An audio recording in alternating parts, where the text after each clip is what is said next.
Alcoa may kick off third quarter earnings season with its smallest quarterly loss in a year. The largest U.S. aluminum producer is expected to report a loss of 9 cents a share on revenue of $4.5 billion after today's close. Charles Bradford is a veteran metals analyst and a partner at Affiliate Research Group.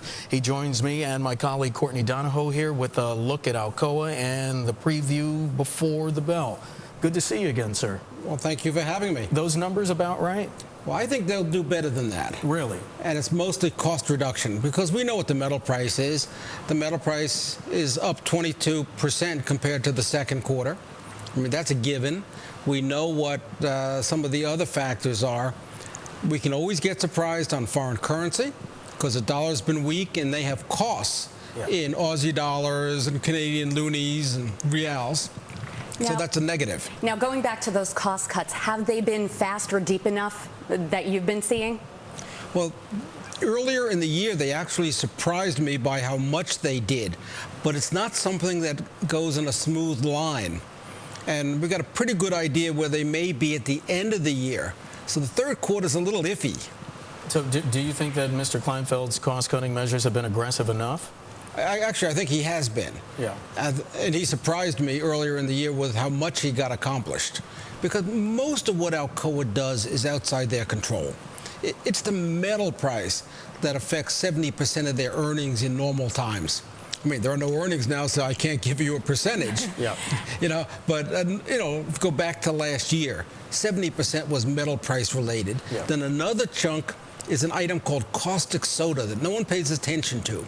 But they buy 1 million tons a year, and the price was 900, and now it's 150. Now, going back to the caustic soda and the price of raw materials, how have you been seeing that shape up with their contracts with the different suppliers? Have they been working on that enough?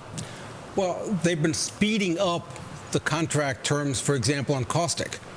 Instead of 6-month delays, it's maybe 3 months. Maybe some 6, but they're trying to speed it up to get closer to the lower pricing in the spot market. So that's been helpful. Energy is another one. They're not big buyers of oil, not for electricity or gas. Most of their electricity is hydroelectric or coal, but they use a lot of oil for the trucks, for the mining operations. Yeah. They use a lot of gas to make alumina. So these things have an effect, and gas, of course, has come down a lot.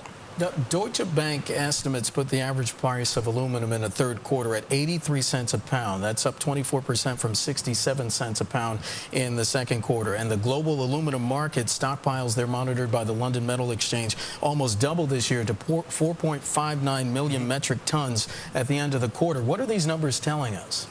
Well, normally, with inventories that high, the price of metal should be dramatically lower. Right. But there are people that have used that inventory as security for financial instruments so that the metal really isn't available. The other thing that's happened is Shanghai. Very active commodity market in Shanghai, and those prices are closer to $1 a pound. And that's had a big impact as well. Is that because of China's stimulus?